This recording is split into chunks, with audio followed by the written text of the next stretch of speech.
আছে, কালার আছে দেয়ালে।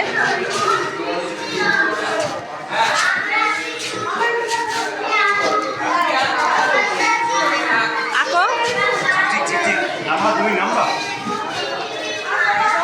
আঁকো, এখানে আঁকো, এই যে কালার আছে তো, কালার দিয়ে আঁকো। এই যে কালার, এই যে কালার, কালার দিয়ে কিছু করো।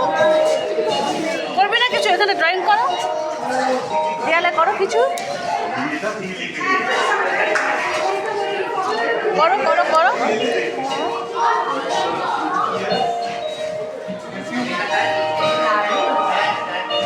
কালী পুজোর সময় ঠাকুর দেখতে গিয়ে এই পুজো মণ্ডপটাই আমার ভীষণ ভালো লেগেছিল, যেখানে বাচ্চাদেরকে সুযোগ দিচ্ছে একটা সৃষ্টিশীল সৃজনশীল কাজ করার জন্য, তাই না? এটা কত সুন্দর ভাবনা। যেহেতু প্রত্যেকটা বাচ্চার মধ্যে দেখবেন অঙ্কনের প্রতি, মানে আঁকার প্রতি, আর্টের প্রতি একটা দুর্বলতা থাকে, কারণ ওটা করতে ভালোবাসে, শিখতে ভালোবাসে। তো বন্ধুরা, কেমন লাগলো ভিডিওটা জানাতে ভুলবেন না।